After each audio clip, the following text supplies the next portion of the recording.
Hello good people, murisei kwese kwamuri.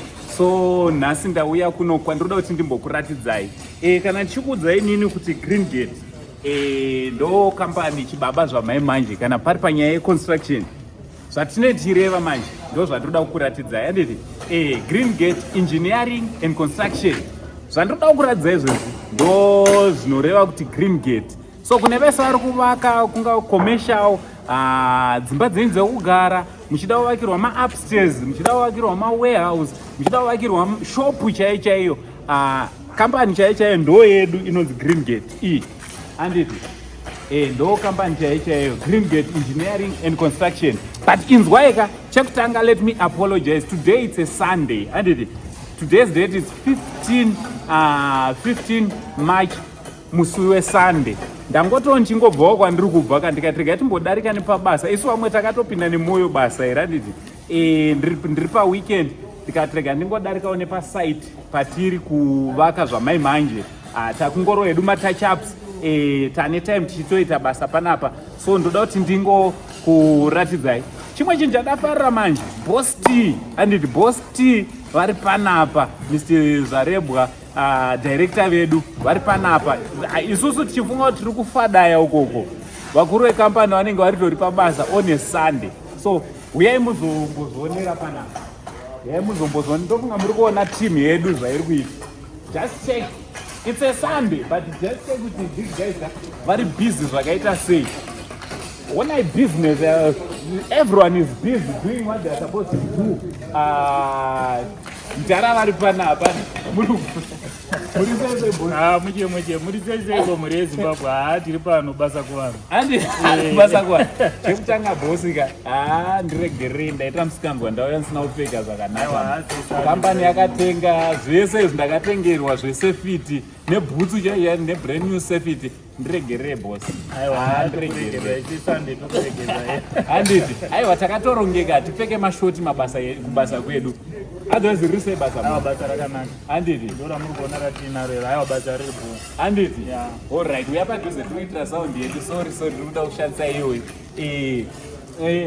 Ndibatsirei panapa. Ini ndanga ndichifunga kuti ndichangodarika ndoona kuti vakomana nezuro vakashanda kusvika papi. Nezuro ndandaenda kuZambia. Ndofunga ndakakumbira mukandinzwisisa.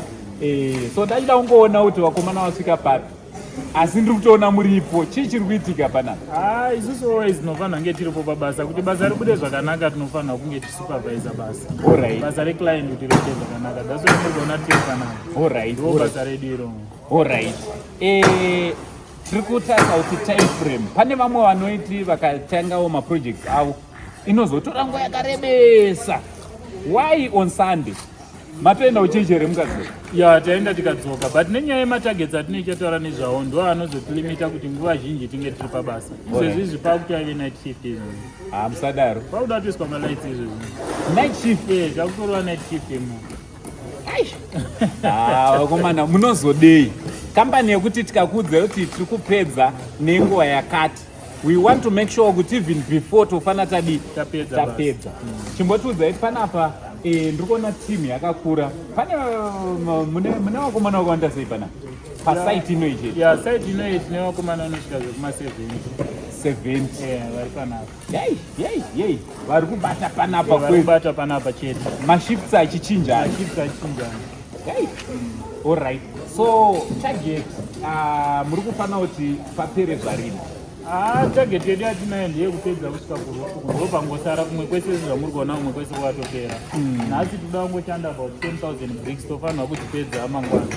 20,000? Dzinofanira kunge dzapera. Tikushanda 20,000 nhasi namangwana. Dzinofanira kunge dzapera. Kureva kuti chuma zvimatraki zvezvo? Chuma traki anofanira kunge apera. Kureva kuti kana ritori imba i1 imba yapera in 2 days. 2 days? Munhu akabuda anodzoka imba yapera. Vakomana muri kuona zvatiri kutaura kati tinoti iwewo kana waunganidza mari yako material zvese zvavepo. Handiti? Chimwe chakakukoshera iwewo itime. Handiti? Time chimwe chinhu chinozoita kuti zvinhu zviite sezviri kufamba zvakanaka. Haisi nyaya yetime here ikarebesa? Time ikarebesa zvinhu zvinopedzisira zvaasinganyatsofambi zvakanaka, but zvinhu zvikaita within a space of short time zvinomanageka. Alright. Alright, saka panapa chimbotiradzai kuti chii chiri kuitika boss? Panapa mawarehouse izvi zvamuri kuona mawarehouse akakura tikakuradzai kunze uku akareba bhari zvekuma 200 meters. Kana dhiwe yatirikuwaka nayo kunze nemukati zvakangofanana. Varume murisei bheta naro basi bheta matasa kwaakasvika nekwaari kubva munonyazoona kuti hai basa igreen gate ruoko rwegreen gate. Alright, saka project ino yane nguva yakareba sei muchiita? Ino yane 1 year. Bosi musadaro. Yane 1 year. Chinhu ichi warehouse yakakura sei? Yakareba zvekuma 200 meters. 200 meters. Yeah, 200 meters. Cross 100 meters kubva apa kusvika apa. Kubva apo kunoda 100 meters. Kudaiwo manje ndo inenge iri width. Yeah, kudai so yakareba zvekuma 70 meters. 200 by 70. Then inozoitawo maofisi ari mukati maupstairs. Zvakare. Zvakare. Kana kuya nekusere then muona ine maupstairs kusere. Sega muri kutondiita kuti ndione mamwe maonero. Iproject yedu iyi. Yeah, iproject yedu. Saka onai kandopepe pandokudzwa ika seSNTV kuti aiwa isusu hatisi kuzoita zvinhu zvelow standard. Chingochekai panapa muno mukati. Alright. Mukati mukataisa mavakirwo anenge achiitwa mukati. Dzimwe dzimba dzinosiiwa maburi but isusu mukati nekunze zvakafanana. Zvinofanana. Mukati nekunze zvakafanana neatness yacho. Straightness. Paitwa nemunhu one here apa kana kuti? Vanenge vakasiyana but nenyaya yemageji yataitaura ino. Yes. Ye85 geji yataitaura ino. Alright. Mungaitarisai. Iri pa85 ndo geji yataitaura nezvayo kuti mukatarisa mota rediri mukaritarisa rakaenderana. Saka kubva apa kuya pana panoenzana. Kubva panapa kuya panapa pakaenzana pese. Ende mukatarisa thickness yemota yakafanana yese. Yakafanana yese. Hapana paunowana paine dhaka rakawanda. Zvinenge zvakaenderana zvose. Saka iwe unozodei onaika ndopandiri kuuya ndichiti hatisi kuda kutaura zvinhu zvisiri kuitika. Panapa tiri kutotaura zvinhu zviri practical. Hatisi kutaura zvekampani iri mumhepo. Ava vari tori panapa, this is Sunday. Ende kana pachida kumitwa matargets vakomana vanofanira kutouya kubasa. Ende pane mashifts aritoripo anochinjana day and night vanhu vachishanda. Saka awa offices avo. Alright.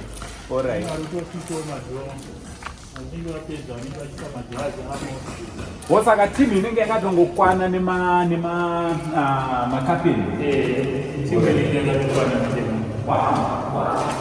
Skimming. Nepanoskima inoti.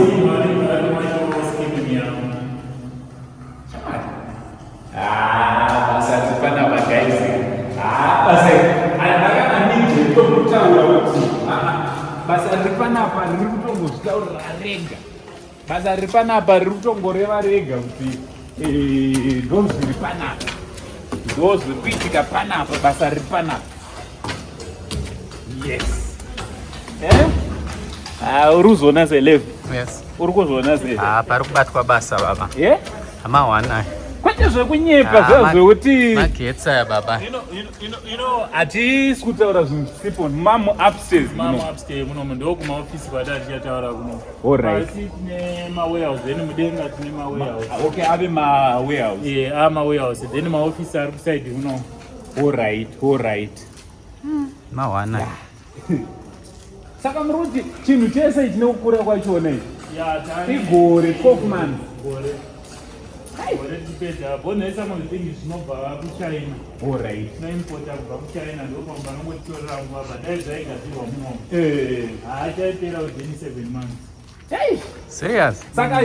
Saka kumwe kudileya inyaya yekuti mune mamirira material. Tamirira material saka kunokuita ningiri in progress. Alright. Ino ya bathroom. Bathroom. Alright, no bathrooms, toilets achona. Alright. Ndo kune mamwe maofisi achataura nezvawo. Let's check. Office anongorova maofisi. check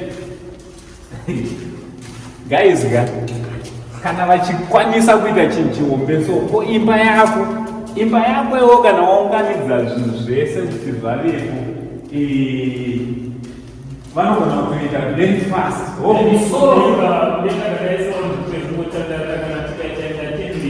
alright pakambani alright kwako entertainment kana kuti uchida ungoroho nemhiko alright just check guys aiwa so muri kundiita kuti ndione the other side yeupenyu ndomwe muri kuona kuma-industries kuno kwatiri kuma-industries rufu ndopatari saka inini I would like to call you boss T and zvinodiita kuti ndo randoda kupusha rekuti boss T anditi chimbotibatsirai kune vanhu vari kunze kwenyika kune vamwe vari muno muZimbabwe vari kuda kuitawo maprojects akaita seanawo munokwanisa kuvaitira here even maquotations kuvabatsira kana kutenga material ndo basa redu takatomirira rekubatsira vanhu even vakasati pabasa rekuvaka but just kungoti vabva nekuna angosend tiri ready kutovabatsira even pachena even vari torina builder arikutovaka izvi vachida kungonzwa chokwadi ready kungovabatsira pachena ezilongo vangobva nekwamuri musadaro sani nyaya hombe ndeyekuti vakangobva nekwamuri vakati ndine project yangu yanoda kuonerwa isu taakungoenda toenda paground toona motosvika imimi vapa maresults zviripo inini ndotosvika inini pachena tovabatsira pachena nyaya yedu ndeyekuti dzimba kuvanhu ndo program yedu yatoda kufamba nayo kuti munhu wese ngaafare ngaaenjoya saka ndati ndigare ndataura nyika yese ichinzwa gore rino iri handisuzwa kuti zvangu zvichaita rini mungoziva kuti isusu macontent creator tiri mageto yuti ukatobata mbinga pamberi pekamera unobva watoonerwa wotaura zvese because ukasazvitaura parekodhi ameno ida kutokumbira kuti ndichazoda wakawo chinyeda changu padombo shava ndine kapiece of land kangu kandinako maybe 200 square meters kandiri kuti ndoda kuzodi kandiroda alright murungu wangu mbotsvagwa daira hei inzwai kandiroda kuzovaka ndakutokumbirawo kuti vakoma ndikangozotenga kuti dinha twangu pamwe 5,000 kana 10,000 ndautongokumbira kuti timuka painenge yangoitawo free yongonondisimudzirawo totoshifta ndoenda iko nyanyi yakanaka pamune mangoendesa material yapapo tinoenda tiri ready anytime yamuri kungoda uya ready siria aiwa uya ready ndibetsere kuomberera murungu aiwa uya ready basa muri kubata tiri kuriona aiwa ndati ndibatsire kuomberera murungu zvidhinha nsandanazvo but ndikazoitawo zvidhinha ndichakuzivisai ndine kanzvimbo kangu kandiroti kuroja kunorwadza especially ndakutonyara kutaura ndinoloja ndichifamba nekambani hombe so chimwe chinhu chada kudawo kuti tibvunze handiti kune vamwewo zvakare vanoti isusu hatina mari yakakwana yekuita basa unokwanisa kuvapo here plan yema-installments kuti aiwa tinokwanisa kuitira basa and then totenderana kuti tibhadharani plan yema-installments iri right but kune vanoikwanisa but seni ndinoda kuudza mhuri yeZimbabwe chokwadi chekuti material inonidha mari kuitenga everything zvinoshanda pamba pako zvinonidha mari saka nevamwe zvavari kuzoita kuma-installments unochajwa mari iri more than yekutovaka imba saka niwo paunonzi ndipe hafu iyoyo ndo iri kutopedza kuvaka imba yako sani the rest inenge yango profit sani kazhinji kacho ndinowanzoti kune mhuri yeZimbabwe ingodzidza kuzvichengetera mari yako kana yakwana wongoita project yako once hakuna munhu angakuvakire imba iwewe ozokuti ita installments achibenefita chii ipapo ari kubenefita chii saka ndopayapa ndotaura kuti ndinotaura chokwadi handidi kutenderera vanhu ndoda kungoudza vanhu chokwadi chiri pachena kuti ini pandiri kuti ndiri kuisa 50,000 yangu paimba yenyu ndoti mobhadhara over 12 months ndiri kubenefita chii Aseka. Imbozvibvunza ndenyi benefita chii? Chokwadi chamuri kutaura chikaisha. Muchawirirana nemamakampanire. Chokwadi kuti vanhu vari kuti installments but chii chaari kubenefita? Moziva chokwadi chamataura ka. Chinovhura nzeve nemusoro nepfungwa kahwani kuti vanhu vari kutadza kunyatsoonera dhiri riri pachena unongochadya mariri more than kana wachadya mariri more than one half down ndiyo ringopedza imba yako then the rest yaprofit. Saka kureva tunogona kutovaka dzimba mbiri ka1 uchifunga kuti waitirwa favor uchifungidzira kuti waitirwa favor vanondifarira unondizira kupini munondizira kupi ndingade kuzokuitira favor inini ndini ndisingadi mari ndiri pano pakamera kutsvaga mari ndozoda kuvakira munhu neinstallment ichanza mari yangu. Hakuna dhiri rakadaro. Wapinda jeri. Aiwa hakuna bonnet material yese inobhadharwa necash. Cement inobva kuZambia inobhadharwa necash. Zvidhina zvinobhadharwa necash. Saka ndichamunotarisira kuti ndingazoitire munhu neinstallments ndomubhadharira mari. Ndiri kumbobenefita. Saka kurava kuti pandinotoisa 50,000 ndiye ndakatocalculata kuti paunozopedza 12 months uchibhadhara ndaita profit imwe 50,000 pamusoro. Say alright, it's okay. Chokwadi. It's okay.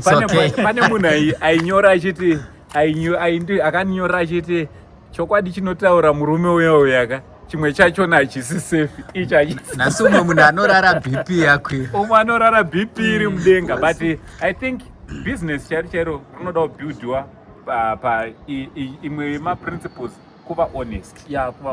Kuva honest. Shoko renyu guru ramukada kuvasira zvanhasi handiti uri musi weSunday because video iri will make sure kuti mariona Sunday mangwana kune rimwe. This is what we are going to be doing every day. Tichakupai content ye ku Greengate company kwedu isusu kwatiri kushandira Greengate handiti tichakupai every day. So nhasi iri Sunday musi wa15 moda kusira shoko rekuti kudii kumhuri yeZimbabwe. Ini shoko randingangode kusira mhuri yeZimbabwe ndeyekuti in terms isusu tiri veconstruction zvekuvaka izvi tinoti kana wafunga nyaya yekuvaka kazhinji ndinowanzokurudzira vanhu kuti pray and fasting kuti uwane munhu ari right. Haisingori nyaya yekungoti wangondoona ndiri paTV wotondichuza but vanhu kuti uwane munhu ari right zvinotobva kuna Mwari. Zvinotoda kunamatirwa kuti uwane the right person anokuitira project yako ichipera in time. Ndo chinhu chandinongokurudzira vanhu kuti ngatinamatirei for maproject edu tisati tatanga. Ndo shoko randingangope mhuri yeZimbabwe. Ndofunga muri kungozvinzwira hanzi let's pray, let's fast, tichifasirawo kuti wopanda kunoisa mari yangu tione chairi kubata basa rairi kuinoshanda. Seka sorry zveine kujuma inasa ada kokufutai. Aiwa ndo basa renyu rekupota muchimbosweta macheck-up muchiona kuti zvinhu zviri kufamba zvakanaka here ende vanhu ava vari kutaura zvavari kuita here zvavanenge vaimibisa. Aiwa ava vanonzi Boss T handiti ndiwo director veinonzi Greengate Engineering and Construction. Company yandakapinda basa. So ndofunga muchazondoona ndichiita mavideos gore rineri sevakataura vakati zoni igore rekuvaka. Hatisi kutaura dzimwe nyaya kana musiri kutaura nyaya dzekuvaka dzekunzwa kuti kaland ndokawana kupi kuti tivake kana kuti stand yedu toita sei kuti tivake. Hamene kuti mune muchitaura nezvei. So isusu sese TV tapinda pachirongwa chekuvaka ndosamatonzwa tichikumbira nyaya yekuti ndoda kutsvaga material votiitira plan rekuvaka. So namba dzavo ndo dziri pascreen handiti vabate zvavakaita manje vakati aiwa angosendi vanhu veSaint TV vasabate office vanogona kubata office but namba dzavo dziripo ipapapo vanongotibata direct namba dzebhat. Vakomana thank you so much. Vanongotibata direct totokurukura tomba tawirirana zvatawirirana zvichemo tinotambira but not kumainstallments isatambire kumainstallments. Izvozvo handife ndakataura nyaya yemainstallments futi. Hatitambire kumainstallments. Saka mangwana ndiri kukumbira kuti tidzokere futi paproject yedu iye yekuwaSpeed. It's okay. Tinenge tichiitei mangwana? Mangwana tiri kuisa concrete. Alright, saka mangwana ndo pavari kuona tichidira concrete. Pachiuya mobile mix zvataitaura concrete ichidirwa muchiiona. Saka mangwana hande tinoona pane video rimwe rataisa kuYouTube ratakaisa nezuro kuYouTube nepaFacebook makuseni eSunday. Hande tinoriona information yese yecompany iripo ipapo. This is a registered company inoteedza mirayiro yeZimbabwe, company inoita zvido zvenyu imimi. Zita rangu ndichinzi Uncle Saint ndofamba ndina bosti akamera meno wangu akudayo sorry ako big shout out kuna Levi B. For now, it's much love and God bless you all. Okay, bye bye.